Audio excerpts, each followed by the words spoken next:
अक्सर हम यही सुनते हैं कि सपनों को पूरा करने के लिए कड़ी मेहनत की जरूरत होती है, लेकिन अगर यही सपना हमें गलत रास्ते पर ले जाए तो अंजाम भी बुरा होता है।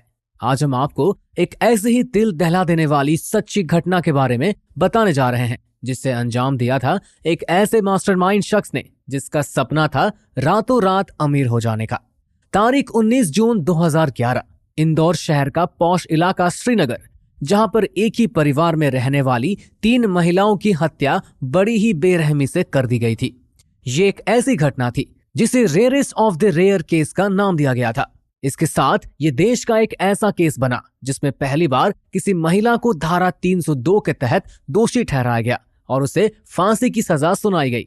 साथ ही इस केस में एक के बाद एक ऐसे कई खुलासे हुए जिन पर यकीन कर पाना थोड़ा मुश्किल है।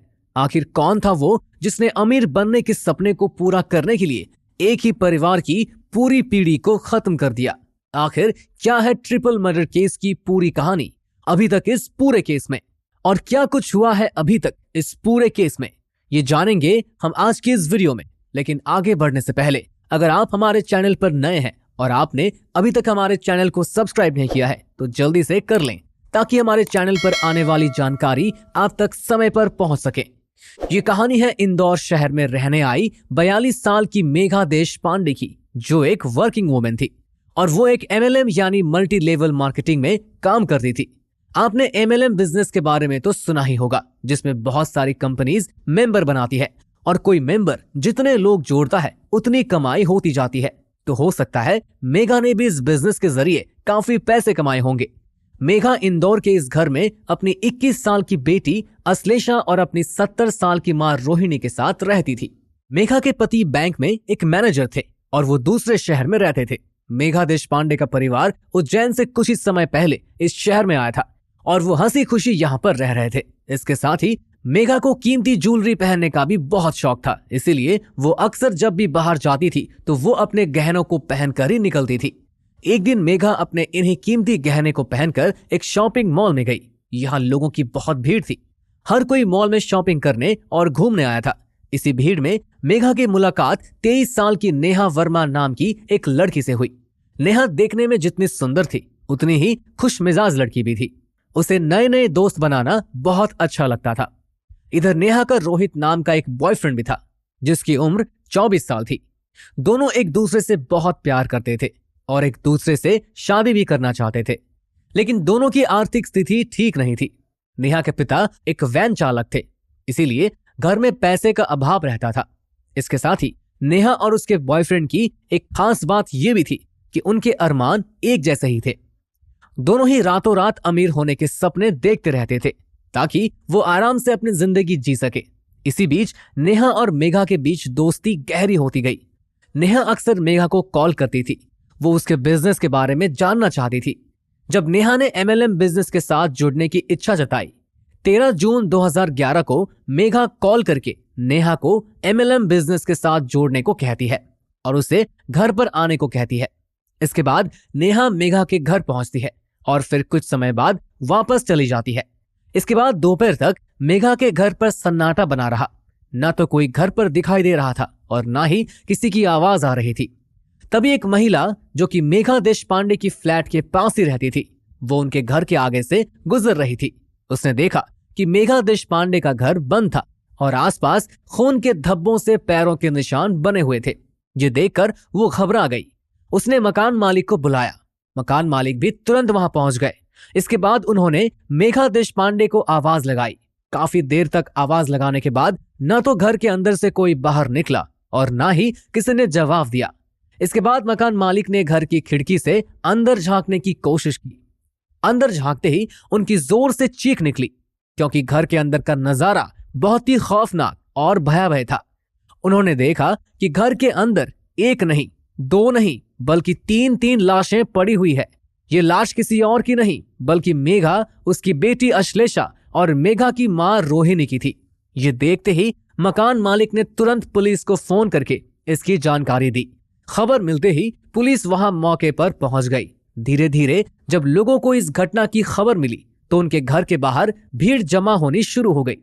इसी बीच पुलिस जब घर के अंदर पहुंच गए तो उनका दिल पसीज गया क्योंकि एक ही परिवार की 3 महिलाओं की हत्या की गई थी, जिसमें माँ, बेटी और नानी शामिल थी। वहीं इस केस में सबसे बड़ा क्लू पुलिस के हाथ लगा। दरअसल पुलिस को हत्या वाली जगह से 2 बुलेट शेल मिली। इसके बाद पुलिस ने जांच पड़ताल करनी शुरू की, जिसके बाद उन्हें पता लगा कि मेघा देशपांडे की हत्या उनके सर पर गोली लगने से हुई है। लेकिन मेघा के सर पर एक ही गोली लगी है, दूसरी गोली किस पर चलाई गई थी, ये देखने के लिए पुलिस ने तीनों लाशों को पोस्टमार्टम के लिए भेज दिया। और जब पोस्टमार्टम की रिपोर्ट आई तो ये पता चला कि मेघा देशपांडे की बेटी और मां की हत्या शरीर पर चाकुओं को गोद करते हुई है। लेकिन चाकू से 1 या 2 बार वार नहीं किया गया था, बल्कि कई बार चाकू गोद गोद करके बेरहमी से उनकी हत्या कर दी गई थी।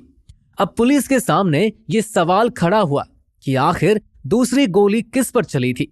जब देशपांडे परिवार की हत्या की खबर लोगों तक पहुंची तो उनके भी रोंगटे खड़े हो गए और वो जल्दी से जल्दी केस को सुलझाने और आरोपियों को पकड़ने की मांग करने लगे। लोगों के बढ़ते दबाव के कारण पुलिस पर इस केस को जल्द से जल्द सुलझाने का दबाव बढ़ता जा रहा था। इसके बाद पुलिस भी हथियारों को ढूंढने की कोशिश में जुट गई, लेकिन कहीं से भी कोई और क्लू पुलिस को नहीं मिल रहा था। जब पुलिस ने हत्या वाली जगह पर पड़े खून के धब्बों की जांच करवाई तो पता चला कि इन तीनों महिलाओं के खून के धब्बों के साथ साथ वहां पर एक और शख्स का खून भी गिरा हुआ था, जिसके बाद पुलिस को इस बात का यकीन हो गया था कि ये खून के धब्बे जरूर खूनी के हो सकते हैं। इसके लिए उन्होंने पास के ही एक अस्पताल में जांच शुरू कर दी कि हाल ही में किसी ने गोली लगने पर इलाज करवाया हो। एक तरफ पुलिस सबूत जुटाने में लगी थी, वहीं दूसरी ओर इस केस को लेकर पुलिस ने लूट और हत्या का मुकदमा दर्ज किया और अब और सख्ती से आरोपी की तलाश शुरू कर दी। पुलिस ने कॉल डिटेल्स निकलवानी शुरू की तो ये पता लगा कि एक नंबर से बार बार मेघा देशपांडे के पास कॉल जाती थी और उनकी आपस में काफी देर तक फोन पर बातचीत भी होती थी।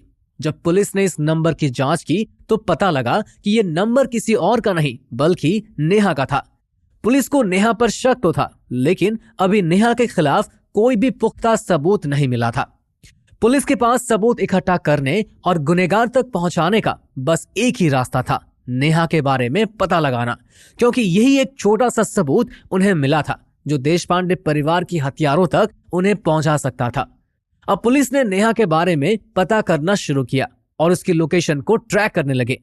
जब पुलिस को यह पता लगा कि नेहा एक एटीएम के पास है तो वो भी उसी लोकेशन पर पहुंचे जहां पर नेहा थी। इसके बाद जैसे ही नेहा एटीएम के अंदर गई तभी उन्होंने मौका पाकर उसे वहीं पकड़ लिया। पुलिस ने नेहा को हिरासत में लेने के बाद उससे पूछताछ की, लेकिन उसने कुछ नहीं बताया। इधर पुलिस ने एक ऐसे शख्स को पकड़ा जिसने हत्या वाले दिन एक झूठी एफआईआर दर्ज कराई थी और वह शहर के एक अस्पताल में अपना इलाज करवा रहा था। जब इस शख्स के बारे में छानबीन हुई तो पता चला कि ये कोई और नहीं बल्कि नेहा का प्रेमी राहुल था, जिसके पैर में गोली लगी हुई थी। पुलिस का शक तब यकीन में बदला जब उन्हें यह पता चला कि देशपांडे परिवार के घर पर जो खून मिला था वो राहुल का ही खून था। इसके बाद पुलिस ने सख्ती से पूछताछ करनी शुरू की और फिर दोनों ने अपने गुनाह कबूल किए। दोनों ने पूछताछ करने के बाद एक के बाद एक कई राज खुलते गए। नेहा ने बताया कि उसकी मुलाकात मेघा से मॉल में हुई थी, क्योंकि मेघा दिखने में काफी अच्छे और अमीर घर की नजर आ रही थी, हाई प्रोफाइल दिखने वाली थी। मेघा ने हाथ और गले में सोने के कई कीमती जेवरात पहने हुए थे। नेहा ने जब मेघा के शरीर पर इतने सारे कीमती गहने देखे तो वो हैरान हो गई थी। तभी नेहा के दिमाग में मेघा देशपांडे के करीब जाने और उससे दोस्ती करने का ख्याल आया और वो मेघा से बातचीत करने के लिए जानबूझकर उससे जा टकराई। मेघा के हाथ में सामान था जो कि टकराने के कारण नीचे गिर गया था। नेहा ने जल्दी से सॉरी आंटी कहा और फिर सामान उठाने में मेघा की मदद करने लगी। इसी बीच उसे अच्छा मौका मिला मेघा से बात करने का। धीरे धीरे नेहा ने मेघा के साथ बात बढ़ाई ताकि वो उसके करीब जा सके। इस दौरान उसने मेघा से खूब बातें की, यहाँ तक कि वो मेघा को छोड़ने उसके घर तक भी गई। अब नेहा को ये तो पता लग गया था कि मेघा किसी अमीर परिवार से है।